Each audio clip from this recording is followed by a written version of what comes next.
Assalamu alaikum, good evening, good afternoon, good morning, wherever you are. Thanks a lot for joining for today's program. And I'm very, very delighted and thrilled to have Ziauddin Sardar. And I'm Ziauddin Sardar Sahab, thanks a lot for accepting our invitation. And I'm a great admirer of your work. And I'm really thrilled to have this conversation. Um, uh, this is how the program's event will go. Ziauddin and I will have a brief set of questions. We'll have a discussion, and then we'll open up the conversation for Q&A. So the discussion will go for around like 40 to 50 minutes, and then we'll open up Q&A for about like 30 to 40 minutes. So first, we'll just like to give a small introduction about our guest. Ziauddin Sardar, a writer and cultural critic, is a professor of law and society at Middlesex University and editor. More, I'm retired now. Okay. Editor of Futures, the prime journal in the field of future studies and foresight. Considered a pioneering writer on Islam, contemporary cultural issues and futures. He's author of over 50 books, including the international bestseller, Why Do People Hate America?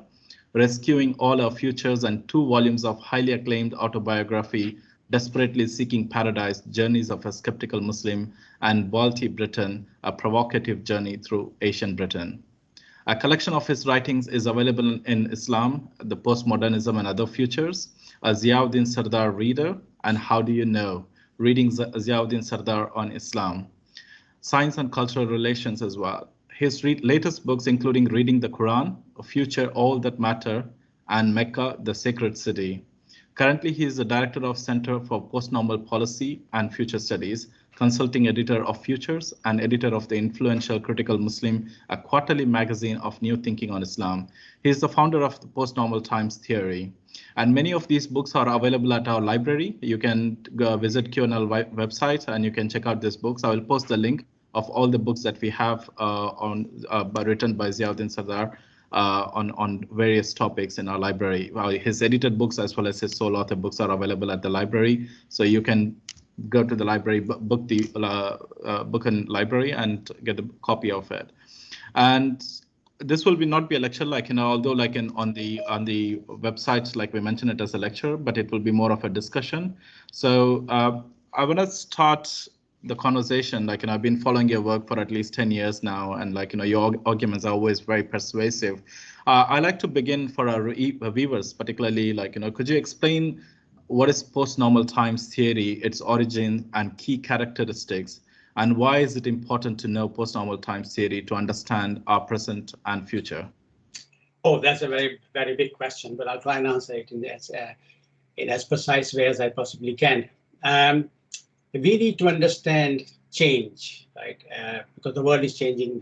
The only constant now is change, and when we are facing accelerating change.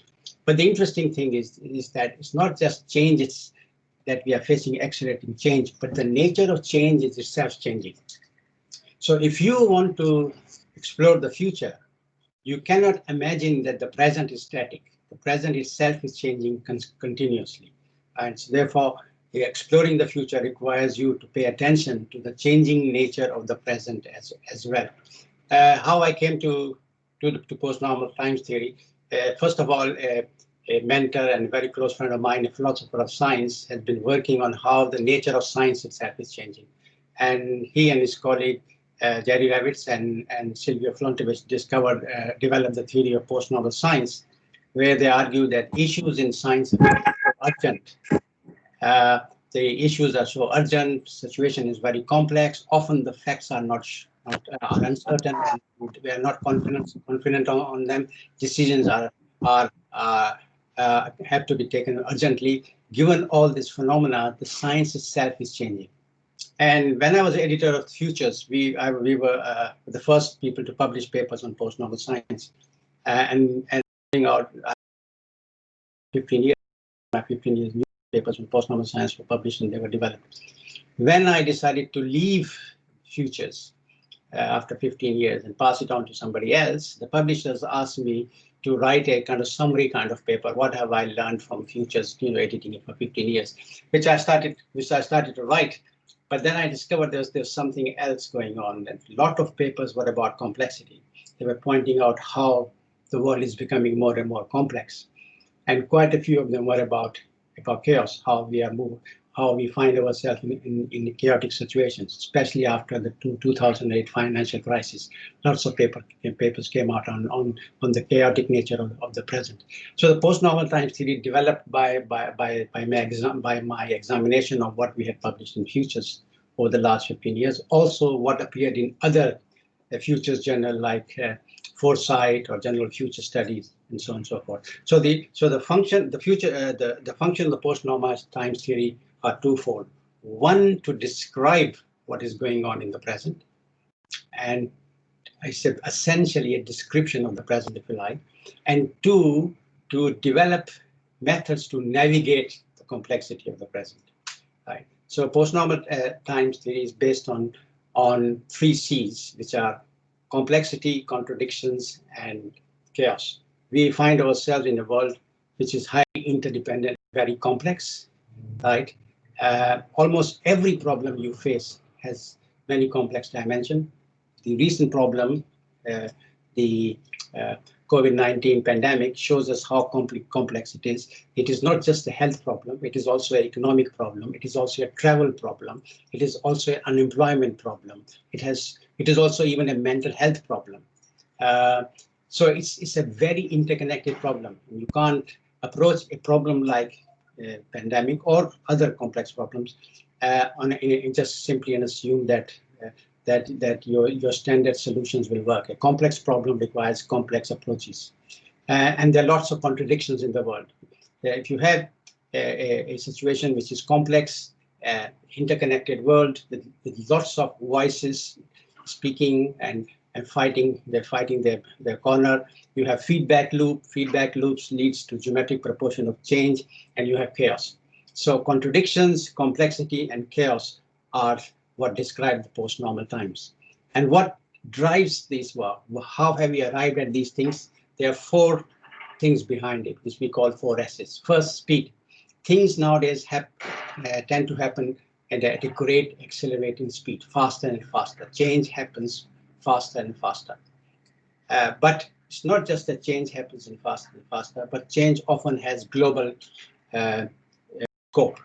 Right? So global in nature. Even something that is small that may happen in one particular remote village in India or in Mexico or in Brazil could have profound global consequences. And then change can reach individual level. So the scale of the change is also very different. It affects every individual right to the bottom. Again, pandemic is a very good example of that. And finally, simultaneity. That's something that Ban Ki-moon, the former General Secretary of UN, pointed out. And he pointed out that it's not just that we are facing this crisis, food crisis, financial crisis, but first time in history, we are facing crises that tend to appear simultaneously.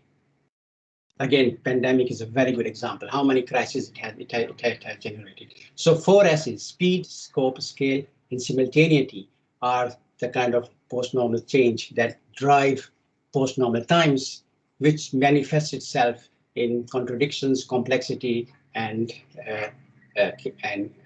chaos. So that's essentially the basis of the post-normal time. The reason why it is important to appreciate the nature of post-normal times is that you cannot really talk about the future or plan for the future or explore the future in any meaningful sense unless you know what is happening in the present. So if you make a plan that is based on the present, say 5-10 years time, within 6 months that plan will be totally out of date because the present would have changed completely, right? But in fact, change is so rapid that you may not even have to wait 6 months. Things can happen overnight. They can be global in nature, and they, as I said, they happen simultaneously, and they can affect individuals, right? And you can have chaos at any particular time. So if you really want to understand what is happening in the world, you have to understand post-normal times. This is the basic theory.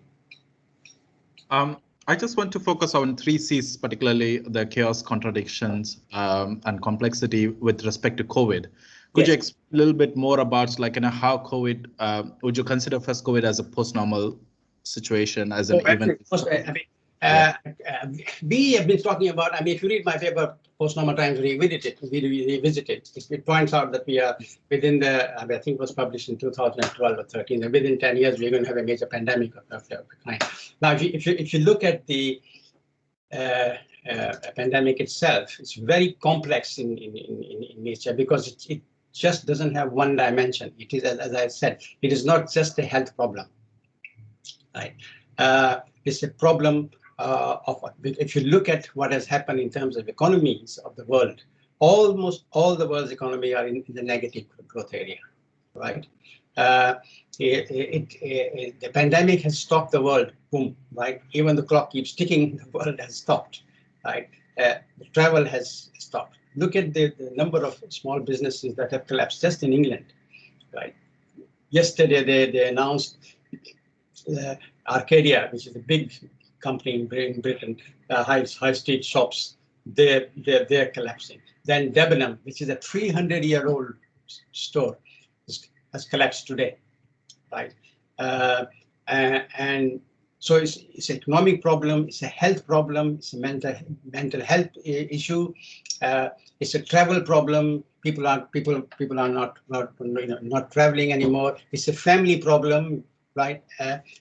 Families cannot meet. So the dimension of the problems are very, very many. So it's a complex interconnected problem. But of course, there are also many contradictions here. First contradiction was, should we wear the mask or not? Even some scientists were saying that masks are not necessary, right? So science itself has been very, very contradictory. When we talk about ignorance, we can talk about it in more detail. But look at even though the pandemic for the first time has brought the world together, the contradictions of how we should approach it. So the division between people in England, where we have just come out of a lockdown and we are going into this 3-tier system. Yesterday, the government was nearly lost the motion that we should move to the new tier system. They won in the end, but just by a narrow majority, and the opposition abstained, right? Because there's so many divisions and contradictions between how do we go with that. Even with the simple issue of vaccines, you have a whole lobby of anti-vaxxers who do not want, who for some conspiratorial reasons do not want vaccine, or do not use vaccines, or do not want their children to have vaccines, or in fact do not want to vaccinate themselves, have themselves vaccinated, right? So there are lots of contradictions in a situation like that, and we have seen, I mean, like the chaos that the pandemic has caused has been enormous. Several systems have collapsed. Airlines, some of the major airlines, right, in a difficult, and some of the European airlines like Austrian Air and maybe one other have already collapsed, right? So this is the kind of product of chaos, if you like. So the 3 C's are pretty evident in the pandemic, but the 3 C's are also quite evident in a number of areas. If you look at it, look at the conventional international relations, for example, right? Lots of contradictions. We don't live in a unipolar world. We got 3 or 4 different powers now fighting for influence and political power and soft power. Russia, China, USA, India, Turkey, Brazil, right? The world order has changed. So if you move from a monopolar world to a multipolar world, you're going to have more contradictions and more complexity, and the chances of more chaotic events.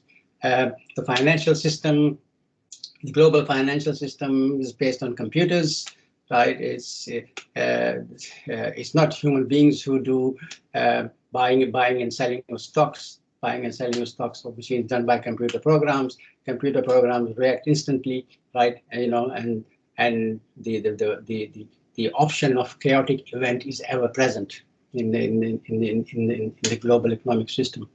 So there are lots of places you can see that. But the important thing to realize is that the postnormal times is not envisaged as an end point. It's a transitional period.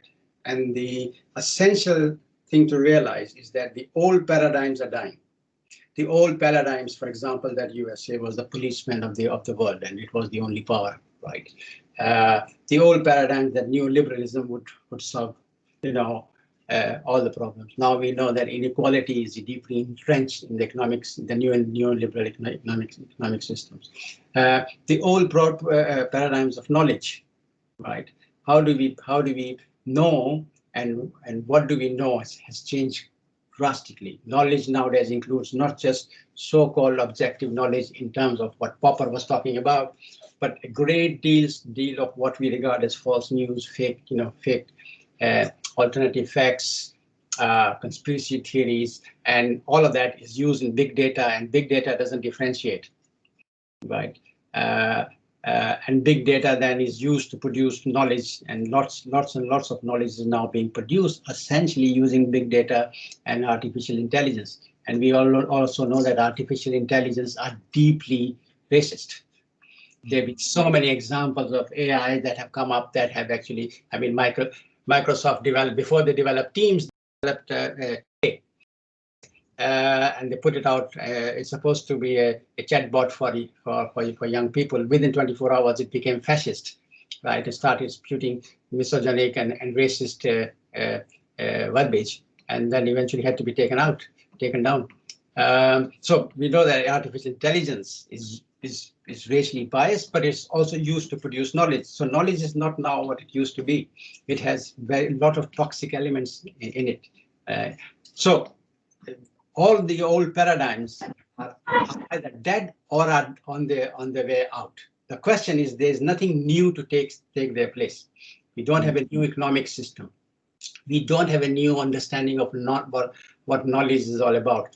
Many of the disciplines we have are quite irrelevant. I mean, about 3 years ago, the economic students at University of Manchester came out on a strike.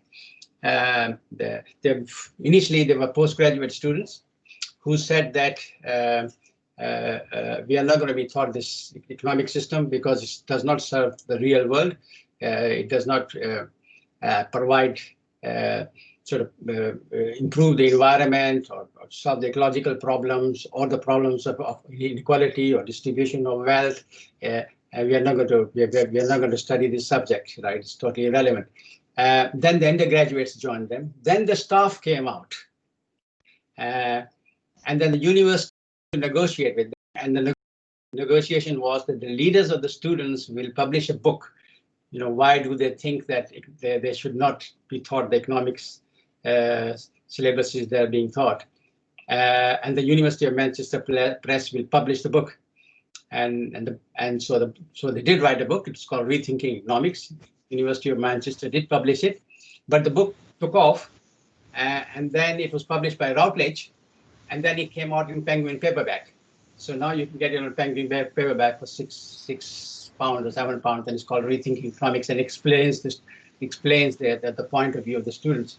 And this is also happening in other disciplines. I mean, anthropology, for example, it has been weaponized. Right. There's lots of studies that show that anthropology is becoming a weaponized discipline. Certainly, we cannot allow such a discipline to continue. Right. So the old paradigms are actually no longer valid. So the basic definition of postnormal times is the in-between period where old orthodoxies and old paradigms are dying, and the new ones have emerged to take their place. So we are in the in-between period. We are hanging in between, unstable, do not know what to do. So the real problem then, how do we navigate this particular uncertain period where uncertainties are high, right? Knowledge and ignorance are combined together. How do we navigate this particular period in time? Yeah. I mean, that's what the Antonio Gramsci said, that the old is dead, but the new yet cannot be born. And yeah, I guess that's what just. I want to ask you particularly about like your recent paper in the Futures Journal on the smog of ignorance. So you talked about different types of ignorance, and there is this already like existing racism, the xenophobia, and the growing polarization, and everywhere, like in all democratic societies, you can see that there is growing polarization, and how the manual says that with more information, you're going to see more information society, but on the contrary, we are seeing there is this growing ignorance. That idea is gone. That idea, more information does not necessarily bring in more enlightenment. Yeah.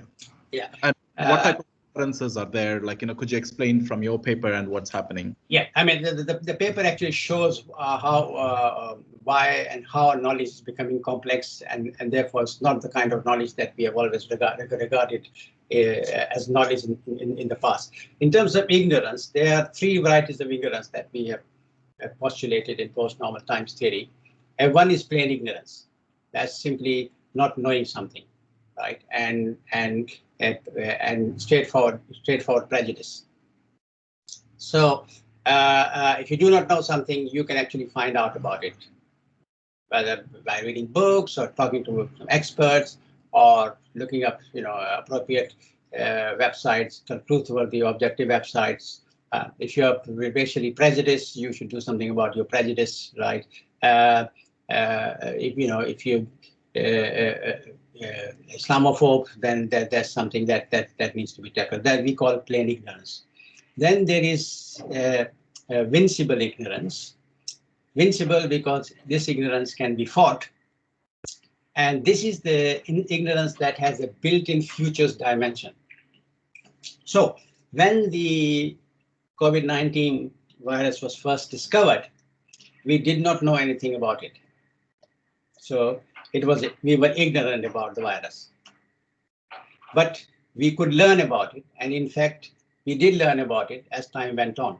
So that ignorance was fulfilled over time when we did research and came to know more and more about the virus. Even now, we don't know a great deal about it. We know a lot more than we did in March of this year. But there's still, we don't know what the consequences of long COVID, for example.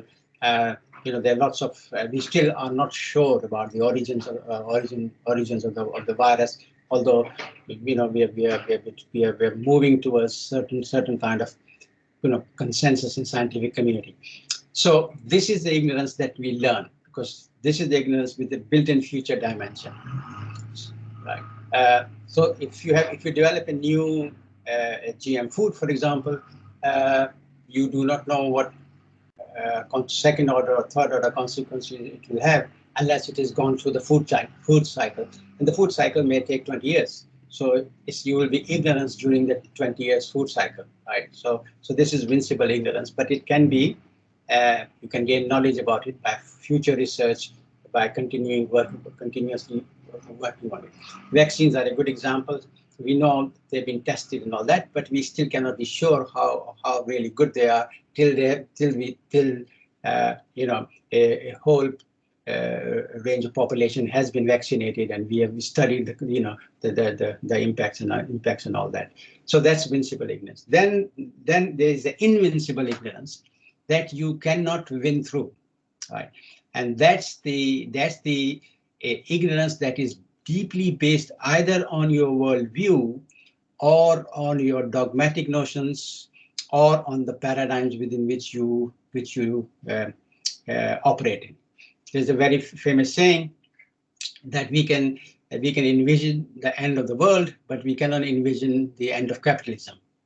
Why? Because capitalism is the dominant paradigm that does not allow you to think outside it. And we use the word unthought. There, you have to go outside the capitalist paradigm to the unthought to discover a genuine alternative, right? So the only way you can overcome invincible ignorance is to change the paradigm or change your dogmatic eye. What do you say to a woman who, when she was asked by a television reporter, she was already on a queue to be tested? So clearly, they asked, how do you think what do you think of COVID-19, and she said, I'm totally protected because I am covered in the blood of Jesus. Right? Now, there's nothing you can do about that. There's no argument you can come out. Or, for example, when in Pakistan, there was a Tablighi Jamaat meeting, and about 1 million people were there, and the Pakistani government, Imran Khan government, saying, please don't gather together. This is going to increase, the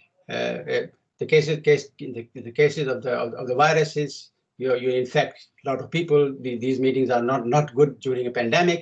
So the Amir of the Tablighi Jamaat said that, no, if you say this prayer, and he recited the prayer, between Azan and the Iqama, you will be protected, totally protected. And everybody believed that.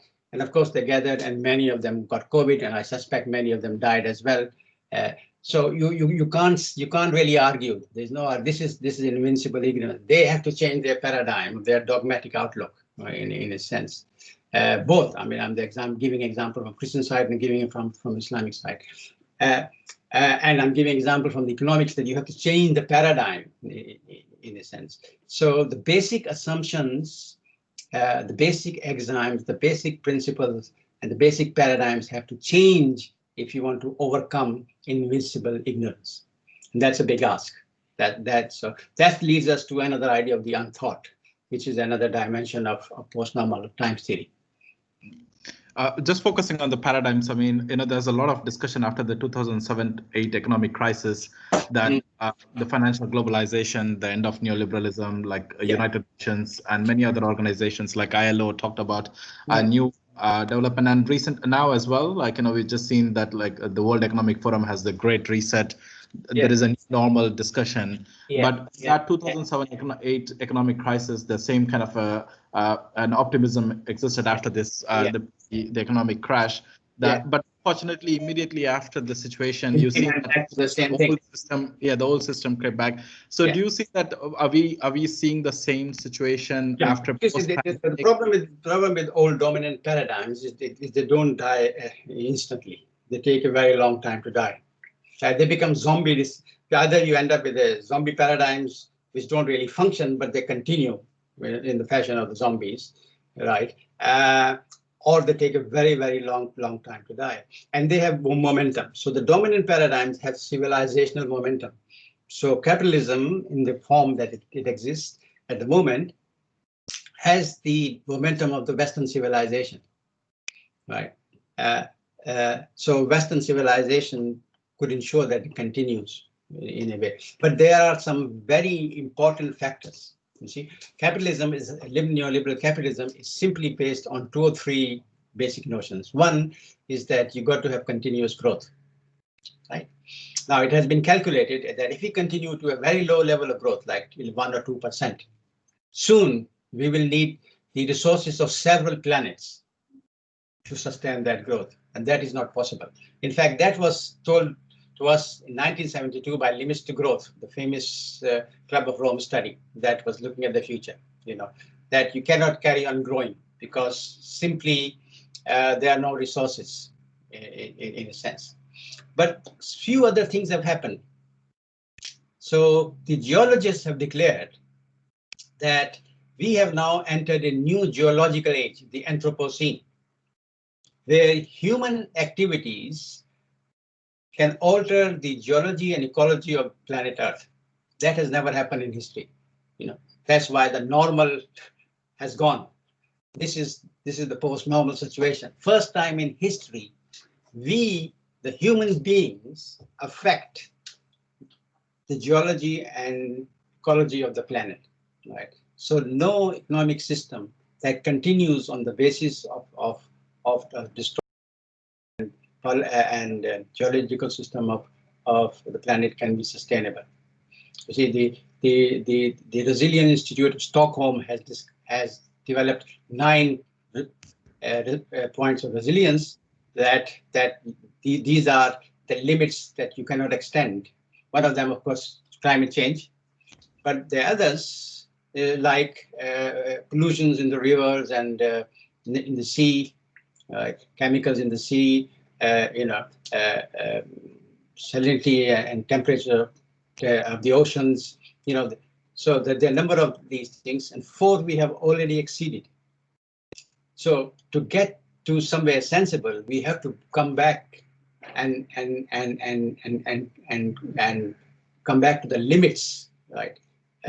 Or at least of these 4, if not of all 9, which means that we cannot continue to grow. We have to move to a degrowth, some sort of degrowth paradigm, which is going to be totally different than the current economic paradigm that is based on growth and perpetual technological progress. That you need the continuous innovation to sustain the system. If you need 1 blade is not good enough, you need 2 blades, right? Two blades in a razor, and that's not good enough. You need 3 blades, but even that is not good enough. Now then you need 4 blades. Even that is not good enough. You need 5. Well, now there's no place to put any more blade on the bloody razor, so you have a vibrating razor, so it has a vibration going on. But that's not good enough because you're having a shave early in the morning, so you now need one that gives you heat. So and put heat in there as well. Right? So I mean, I'm just giving an example of razor, but in all kind of technology, you find that continuously, perpetually. In a sense, and that also has another dimension. In post-normal times, we envision 3 kinds of futures. Right? One we simply call the extended present, because it's not a future at all. So we just had iPhone 12. We know we are going to have iPhone 13. We are going to have iPhone 14. Right? New kind of Macs. New kind of mobiles and so on and so forth. So this is simply extrapolating the present, right? So that's the present that is extrapolated into the future. So it's not really a future, it's an extended present. An extended present is a way of colonizing the future, right? So it's not just that we or other people in history were colonized in history, and some of us are still find themselves to be colonized, but our future is also being colonized, right, by this perpetual technological innovation and development based on continuous growth, right? And the kind of waste product it produces, vast amount of waste products, and how it's destroying the environment and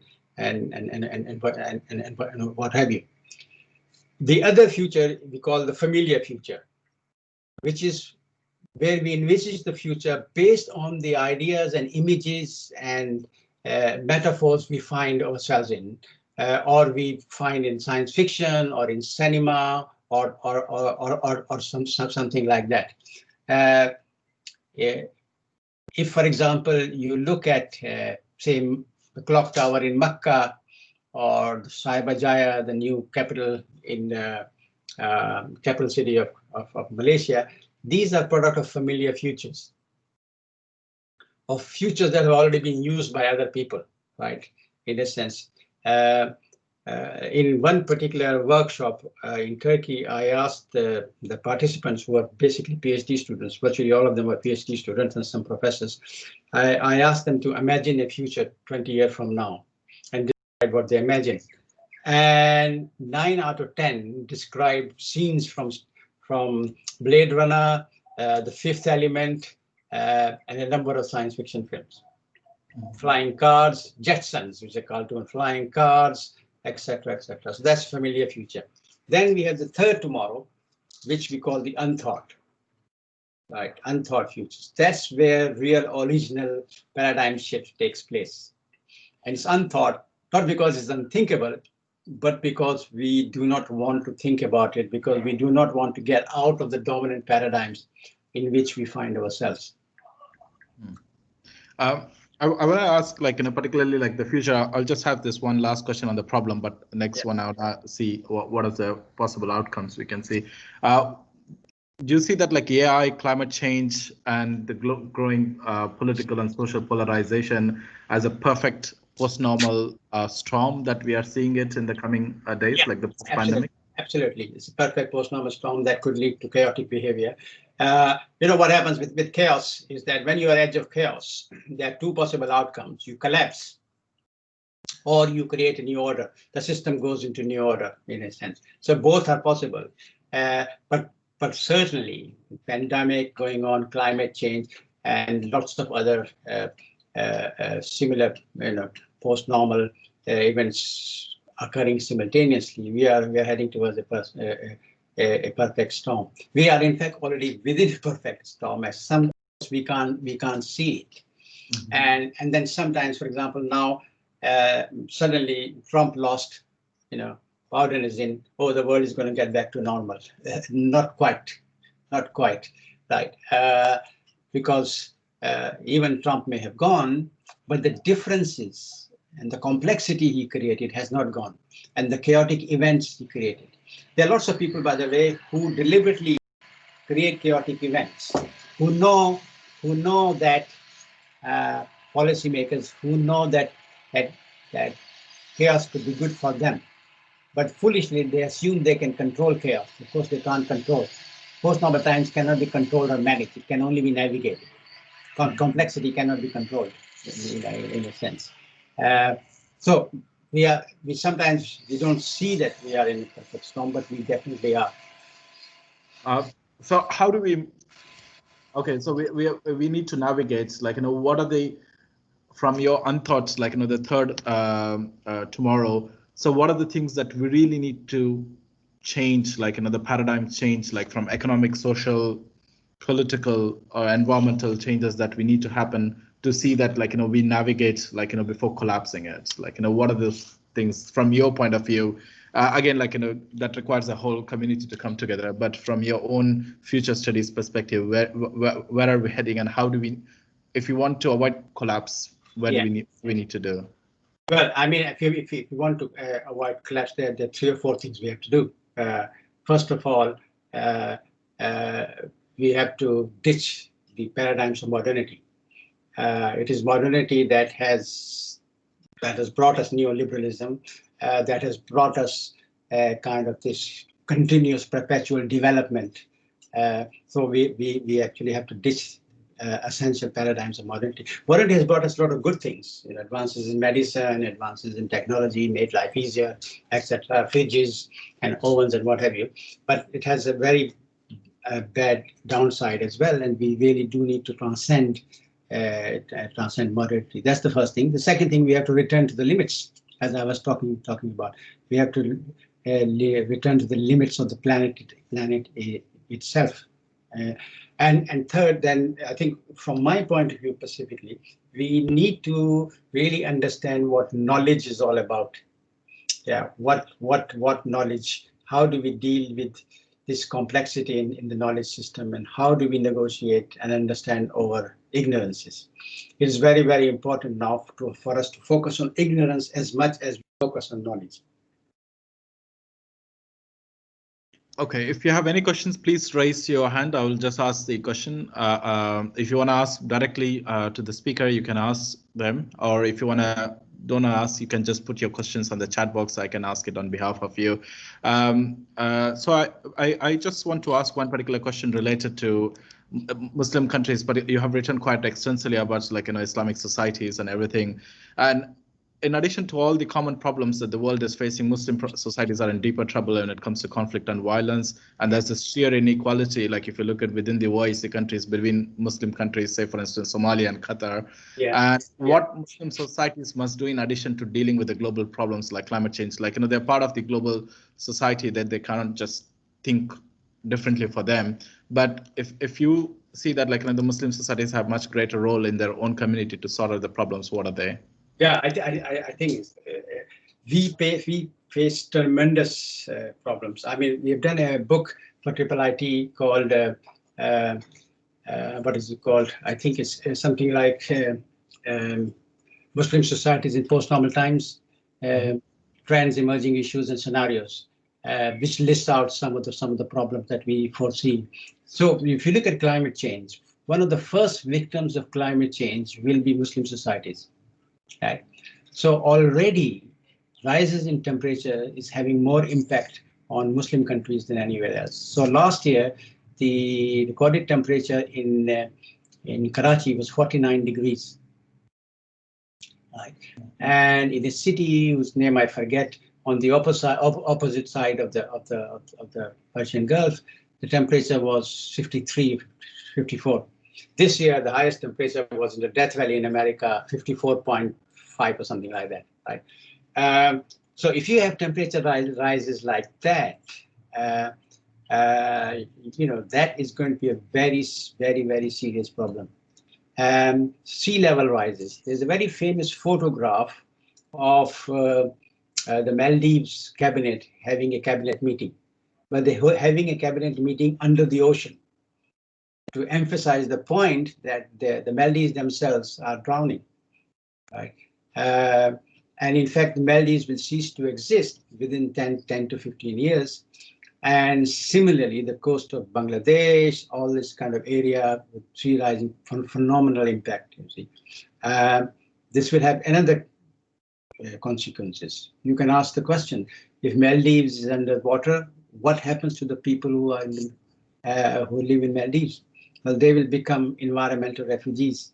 At this moment in time, 3 out of 4 refugees in all the world over are Muslim.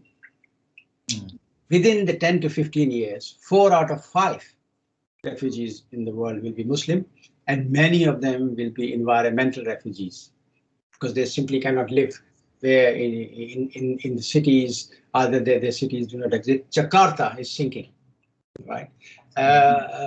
Water shortages,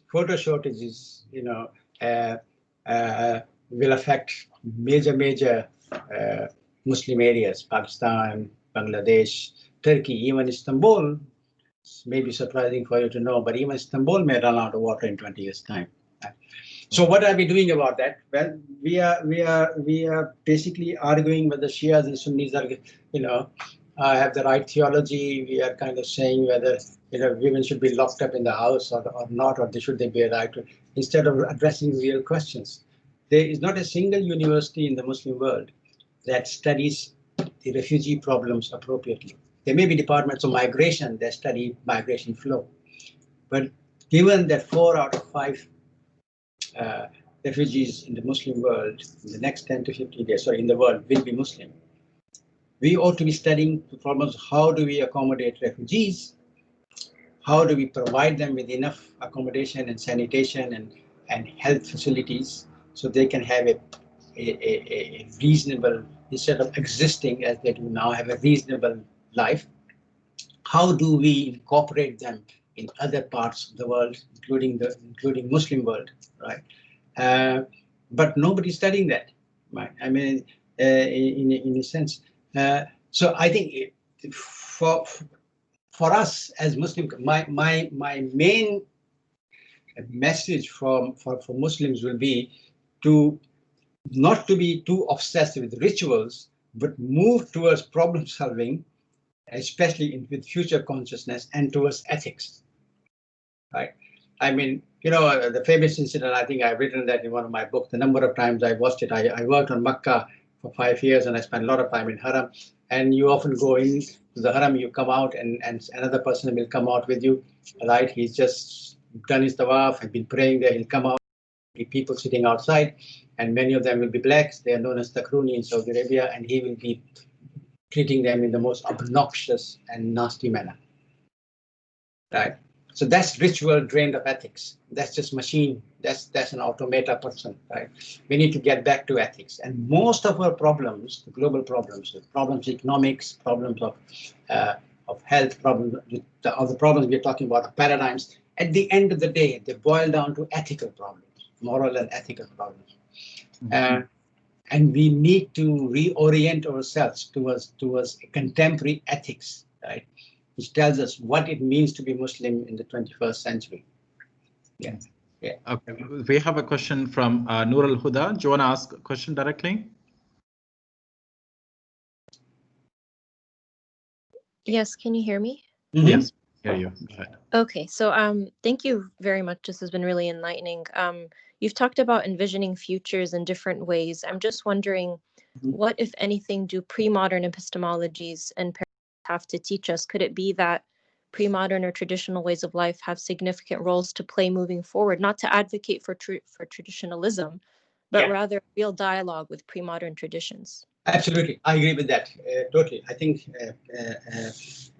many traditional societies have a great deal to teach us. What modernity has done, it has taught us to look down on tradition and traditional societies. So we systematically downplay traditional knowledge. In fact, modern knowledge does not even recognize, say like indigenous knowledge or tacit knowledge, right, or different varieties of knowledge, or knowledge based on intuition, for example, right. This is where I think the entire knowledge paradigm will have to change, and is changing a lot, right. It has to incorporate tacit knowledge, traditional knowledge, the ecological knowledge of indigenous people, which is profound reservoir of knowledge that we have ignored. The thing to do is not to romanticize it, and not to kind of assume that that is the only solution. Many modern problems do not have a traditional solution. There is no solution for cancer in Islamic medicine. But there is a solution for smallpox in Islamic medicine, because they had explored and researched it and worked it out. But there was no cancer, or they didn't recognize cancer. There must be cancer, I suppose, in those days as well, but they didn't recognize cancer as such. So you need to be critical in a sense, and selective. Not every problem of modernity can be solved by modern means, and not every problem of traditional society can be solved by traditional means. Right? So we need to be critical of both, but we need to acknowledge and respect both. So we have a question from Osman. Thank you. In 13th century, Black Death helped Ottoman Empire for growth. What will be the future of Islam after COVID-19? Sorry, 13th century what? The Black Death led to Ottoman Empire for growth, and what will be the future of Islam after COVID-19? Well, the future of Islam after COVID-19 depends on what Muslims do. I've already mentioned that some of the problems that we face, if we do not pay attention to them, the problems of climate change, for example, the problem of illiteracy. I mean, if you look at the Muslim societies in any kind of ranking, so we are top of the corruption ranking. We are the most corrupt, right? We are at the bottom of the creative rankings. So we are the least creative people, on the globe. We have the highest rates of illiteracy, right? These are huge problems. Unless we solve them, we don't really have a viable future. I mean, the Muslim world can continue to exist, right? But existence is not living and thriving, right? If you want to live and thrive as a dynamic, right, wealthy societies, then we have to tackle these things, and we have to envisage the problems that we may face 5, 10 years, 15, 20 years from now, and work towards their solution, knowing that the present itself is changing. Therefore, the problems themselves will change by the time we get to them, right? And understanding complexity and chaos. So to a very large extent, the two ways of looking at it. We can say, we can do forecasts and projections, this will happen, or we can say, this is our vision, and we are going to work to transform Muslim societies and try and deliver this vision, in a sense. So the future begins with you. What do you want to do about it? It begins with action now. All futures research comes down to now. What do you do now to change and shape your future? So we have a question from Anto Mosin. Maybe like he can ask. Anto, you want to ask? Like his question is, I understand the colonial roots of anthropology, but when you said the anthropology has been weaponized, can you elaborate? Anto, you want to ask the question directly? Yes, thank you, Mohammed. So that's my question, my first questions, and I also have another questions after I heard you said that essentially the problems that Muslims globally face can be boiled down to an ethical problems and moral problems. But arguably, Muslim will say, well, yes, we understand that. That's why we turn to Islam, go to the Quran and the Sunnah and all that. But I think I sense that you meant more than that. Yeah, well, that's what I meant. what happened? Ziauddin, are you there? We lost you. I think he got disconnected accidentally. Yeah. Okay. So if you have any questions, you can, because we had a trouble logging in the beginning, so I hope we'll able to get in there. Let me just email him. Got disconnected.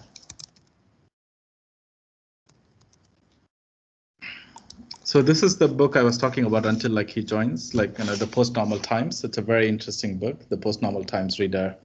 It has a lot of interesting discussion on various aspects, like and he talked about like pandemic, and this one, admit.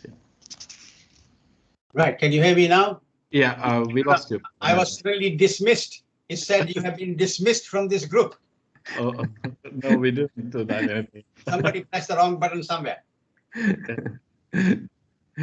So again, my two questions. So the first of the question about anthropology. Yeah. What do most anthropologists do? They end up working for corporations, right? They end up telling people, because very few end up teaching. Well, some do, but I think but vast majority of them, but anyway, it's an argument that you will find very well discussed and debate in detail in a book called Weaponized Anthropology. Just Google Weaponized Anthropology, and then you can get the book. I'm sure that the library has it, and there are lots and lots of papers on it. But the point is what is the function of anthropology? The function of anthropology was to teach how to study and explore how to manage and control non-Western people. That was the essence, the basic axiom on which anthropology was based. So if you're teaching anthropology in, say, Qatar or Karachi or Kuala Lumpur, you're anthropologizing yourself. Now, of course, lots of people realize this, or rather, lots of anthropologists realize this, and they try to say, look, let's have some, changes. So we have postmodern anthropology, we have radical anthropology, we have this, we have that, but all that doesn't change the basic axiom that remains about maintaining and managing and controlling, non-Western cultures. So if non-Western cultures want to study themselves, maybe they can develop a different methodology to study themselves. Maybe they can go back to Ibn Khaldun and use, his idea was Umran, looking at civilization from your own, self-reflection using your own concepts, etc. But the point is that not just anthropology, but many disciplines, including, say, for example, mathematics, have been weaponized. We already said that AI is racist and is biased. So AI is also weaponized. There are lots of disciplines that are now being weaponized in one way or another to promote certain ideas or certain things. And anthropology, I think, is prime against them. The second point of moral, ethical ethics is now.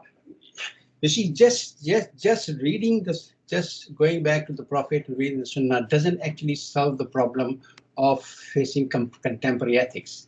In contemporary ethical problems will include lots of technological issues.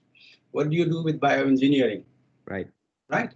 How have these vaccines been produced? They're all bioengineered. The vaccines that we are going to be using. But there are other dangers of bioengineering. For example, when the first IVF first came out, and they could kind of manipulate the fetus a little bit, that was 10, 15 years ago.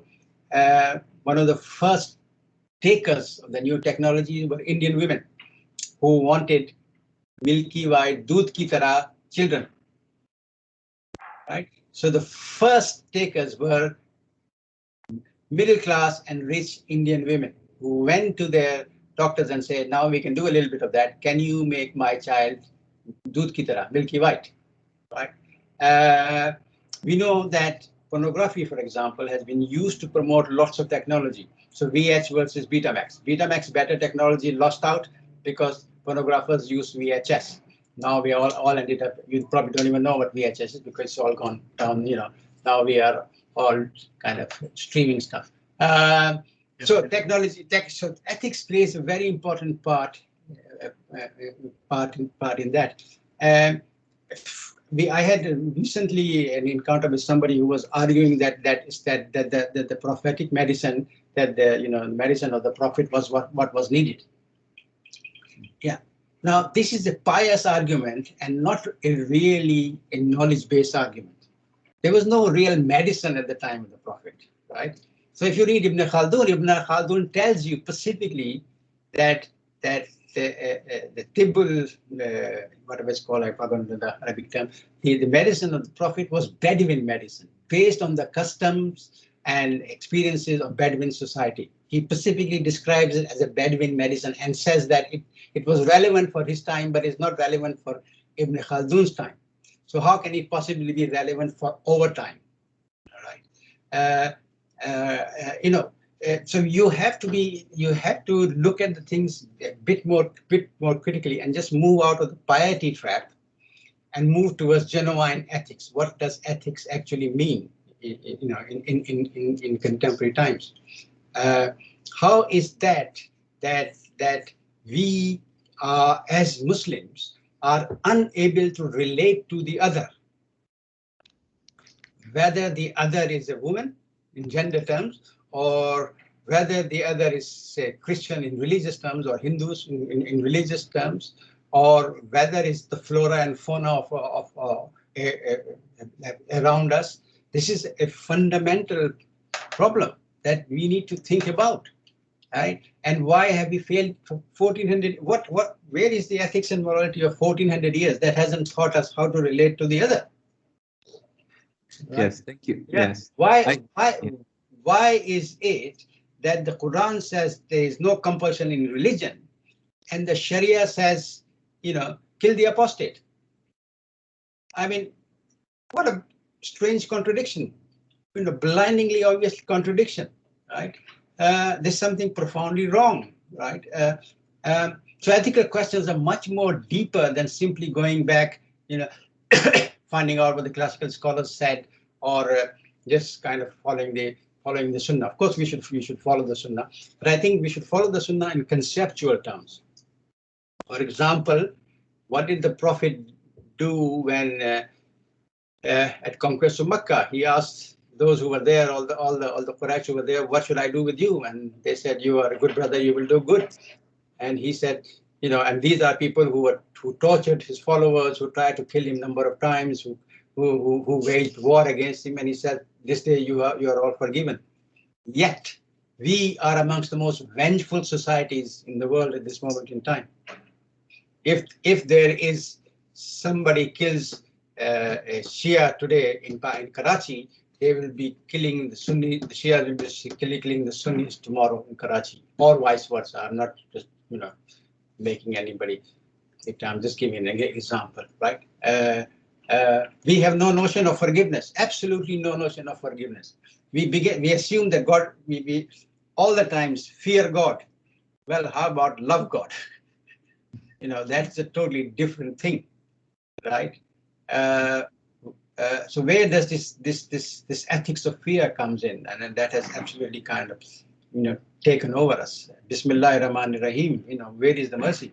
So I think that the very deep issues of ethics that cannot simply be solved. If they could have been solved, they would have been solved by now. We need to rethink what it all means in contemporary terms, in 21st century terms, where we're living in a complex world, where complex problems can only be approached through complex means. This is called law of requisite variety. If you have a complex problem, you cannot solve it in one-dimensional simple means. You need a number of approaches, as complex as the problem is itself. And that means we need a very complex notion of ethics. So we have a question. Yeah. It's been a stimulating conversation. Thank you. Thank you. We have a question from Moise. What is your take on France and its newest anti-Muslim interpretation of lighted? And then I have another question. Yeah. You see, I was long time ago. I was in a debate with David Cameron when he was a prime minister at the Royal Society of Arts, and the debate was about British values. What are British values? David Cameron stood up and gave his speech about what he thought was British values. And then when my turn came, I said the prime British value is hypocrisy. Right? That's a deeply ingrained value, right? In hypocrisy. But hypocrisy is not simply a British value; it's also a European value, and it's also a French value, right? So for France, secularism means one thing if you are white, but secularism means something completely different if you are not white, right? If you are wearing a scarf, you are the chic and height of fashion. You're wearing a Gucci scarf, you are chic and height of fashion. You're walking, on the banks of River Seine in Paris. You represent the highest that the civilization has to offer. You are, haute couture. You are representing fashion. Take the same scarf, put it on a Muslim woman's head, and now you are a threat to civilization, right? So nothing surprising. In the case of France, is that the French think they invented civilization, unlike the British or the Americans. Americans know that their contribution to civilization came very late and is not very much. But the French assume that they defined civilization, right? But they also, of course, with the assumption goes the notion that they also define who is not civilized. And that is simply depends on expediency, right? So if you look at if you look at what has happened over the last couple of months, now they have consciously shown double standards. I don't want to go into detail, but if you look at the examination, whether it's Charlie Hebdo affair, the cartoon affair, or terrorism affair, or what have you, in terms of young Muslim youth in the ghettos outside Paris, etc., etc. Clearly double standards, racism. If a policeman beats up, or number of policemen beat up a black guy brutally for no apparent reason, the law has to be changed to protect the policeman, as they're doing now, right? If they want to show that their notion of freedom is the defining notion, right? Then they will not just have the cartoons, but they will project the cartoons, on the monuments in Paris, as they did, right? So essentially it's all about, at the end of the day, it's all about power. It's power to define. And one of the things that the Muslims need to appreciate is that in contemporary post-normal times, real power doesn't come from military, economic, and of course they have a tremendous influence. The ultimate power lies in the power to define. And this is what we need to challenge and dethrone. And given that I'm arguing that post-normal times, a transitional period where all paradigms are dying, we have an opportunity of developing our own paradigms, universal paradigm. First of all, we have to think of ourselves as humans, as a world civilization, and not as a ghettoized Muslim community. We need to think big, right, and come up with paradigms that do not only serve us, but they serve humanity. And therefore, they change the definition, of what it means to be human, what it means to be free, what are human rights, what is knowledge, how many different varieties of knowledge are there. We have a question from Hassan. Could you please share your perspective on the future of nation state? We've been living in a world order based on the nation state framework. To what direction this institution may develop in future, given all the changes you observe? Yeah, I think nation state is another one of those paradigms that's failing. But I suspect the nation states will continue for quite some time. And the nation state is also responsible for fragmenting Muslim communities. So we are basically a collection of fragmented nation states, right, in a sense. And the nation state as such, of course, is not a very long historical thing. It's only like maybe 150, 200 years at most, Western invention. But it's deeply entrenched, right?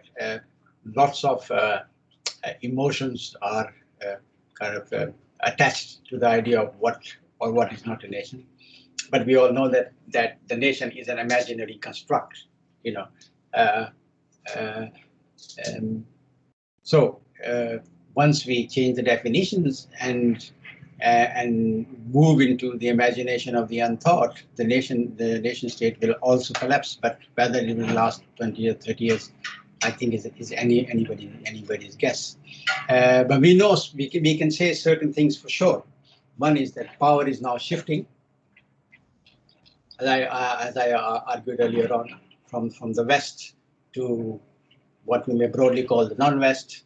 The European Union is breaking up. It's not just Britain that is Brexit, but I think the whole Union, so many full of contradictions, become such a complex institution and full of contradictions that it either has to change or evolve in some way, but it's certainly on the verge of breaking down.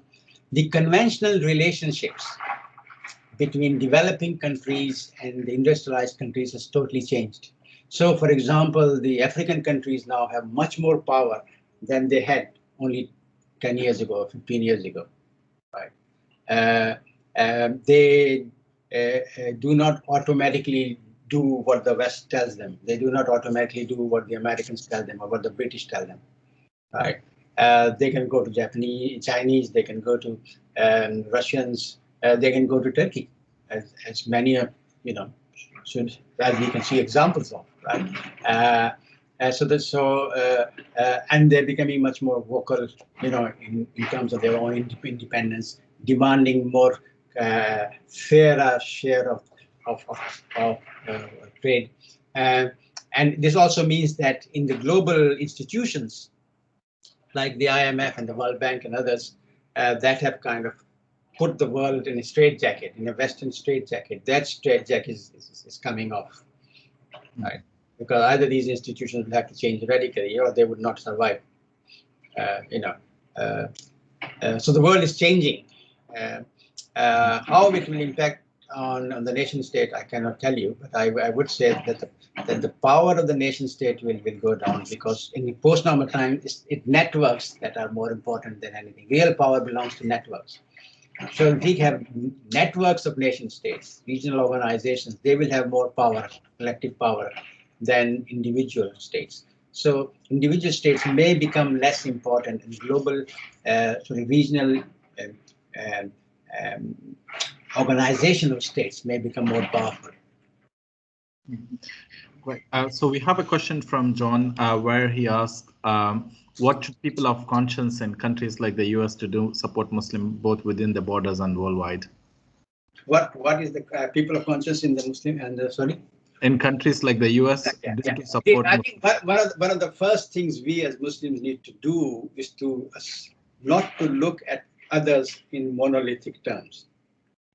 So I've noticed, for example, in my Muslim circles, everybody assumes that Trump is America, right? But of course, Trump is not America.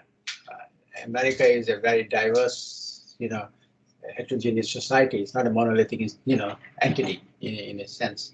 And in any society, including Muslim societies, there'll be good people, there'll be bad people, there'll be liberals, there'll be conservatives, there'll be far right, there'll be lovely, humane people, environmentalists, anti-environmentalists. Why? Because they are human societies. Human societies have all these things. That's what makes them human, right? A society with just single outlook is a truncated society. So it's not a particularly human society. Human societies have all varieties of things. So America has all varieties of things. And there are, of course, lots of wonderful, good people, ethical people, people with concern, and in some cases, people with more knowledge than we have in Muslim societies of how to navigate post-normal times. So I think what they need to do is to establish networks and collaboration. Collaboration is the way to go forward. Establish networks, networks to fight the good fight. And nowadays, of course, you can establish networks very, very easily. And one of the things, you see, what we are doing now has never happened in history. It's totally a post-normal situation. That I am in London and somebody else is in, Qatar, somebody else in Bangladesh, somebody else in the United States, and we are all seeing each other and communicating from distance. That has never happened in history. Or one of you can send a tweet and it can reach 2 million people instantly. That has never happened in history. There are lots of things that are happening now that have never happened in history, which make this a very post-normal situation. But it also provides lots of opportunities. So creating networks nowadays is not as difficult as it was, say, when I was a student in the 70s, 60s, and the 70s. Developing a network of people was a very hard task, but nowadays it's much easier task to establish networks and then collaborate. I think that's the way forward. So I mean, there's one question keep coming. There's someone writing. So I just want to ask in the meantime, so much hate and polarization. How do we? I mean, like it's really exhausting to look at the amount of hate and on social media and everything. How are we?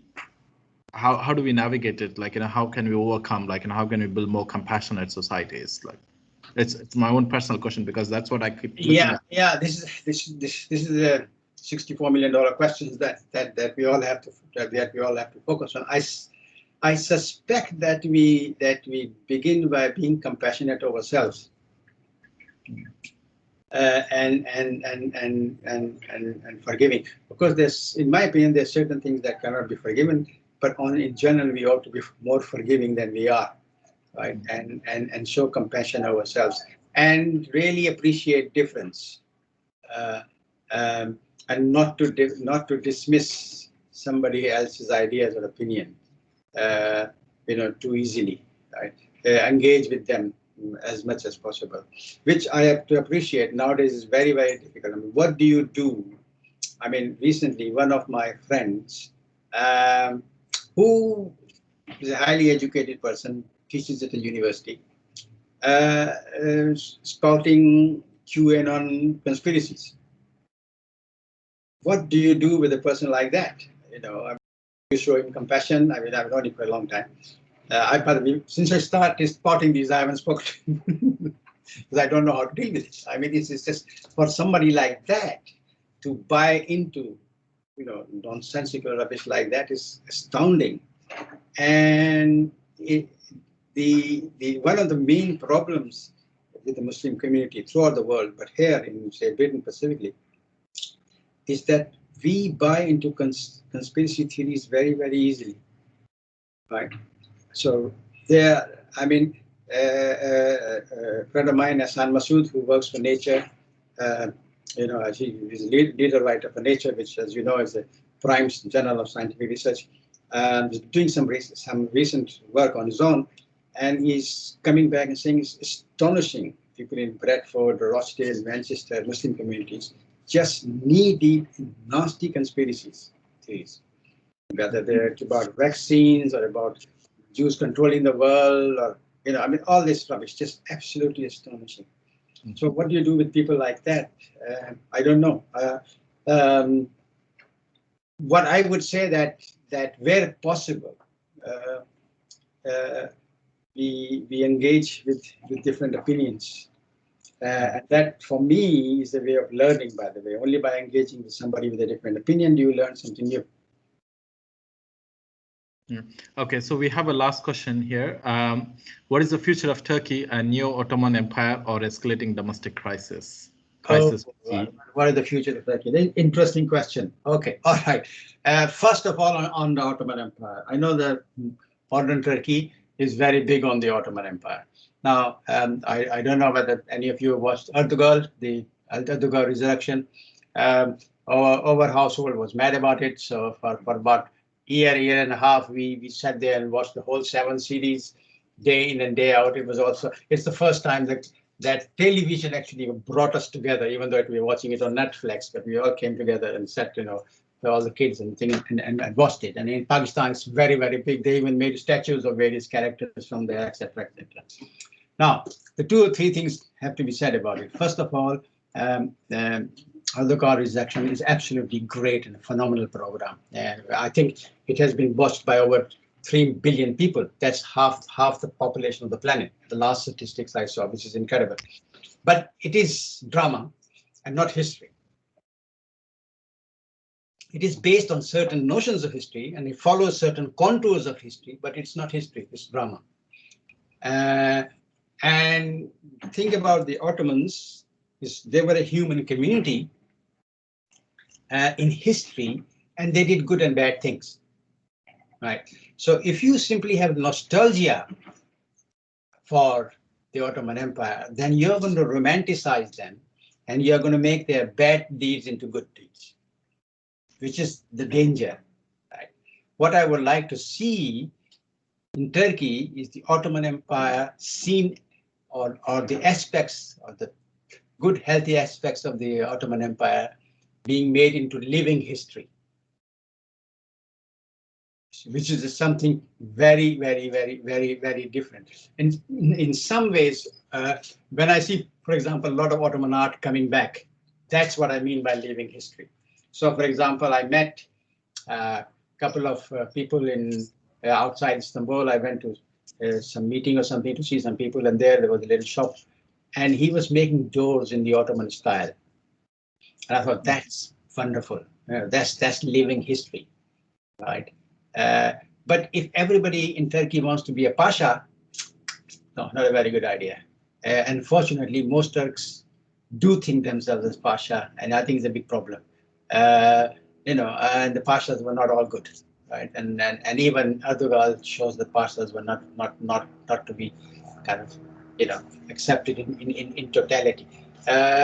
So we need to differentiate. You see, I mean, I'm against romanticized history, which then becomes a kind of a fabricated nostalgia, but for a living history. So I much rather see Ottoman art and Ottoman culture and Ottoman artifacts, Ottoman culture property, being developed, preserved, thriving. That's what I like, rather than simply some romantic notion of Ottoman as conquering the world. All right. Okay, here are we in the conversation. Thanks a lot for your wonderful contribution. There's so much positive reviews here. And I did my PhD on about transition to low carbon future in Qatar. And I use scenario workshops, like, as a method. Like my first research methodology is on using scenarios to understand what Qatar would look like on post-oil and gas era. There was an interesting discussion, but again, it was very challenging to integrate systems thinking approach and as like different approaches to that one. But we still managed to get people around and on the table and discuss, especially with all the different stakeholders. So it was extremely challenging, but alhamdulillah, I'm done with that one. So I'd be happy to share once it's been published. I'm submitting the paper to Futures Journal, so I'm hoping to share once it's been done. Yeah. So we'd like to thank you so much, and we hope once this COVID is all done, we'd like to invite you to Doha, and hopefully we'll have some more interesting conversation. When I shared this invitation to some of the universities, there was a lot of interesting talk about your books and everything, and even the dean from Georgetown University was talking about your work.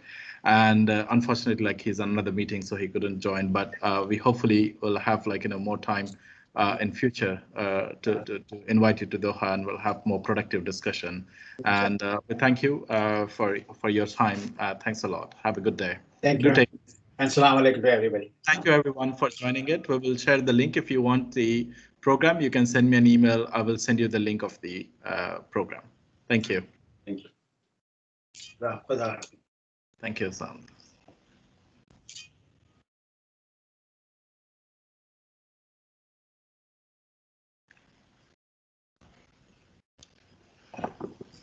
Hello, Mr. Shaukat. Yes, sorry, who's that?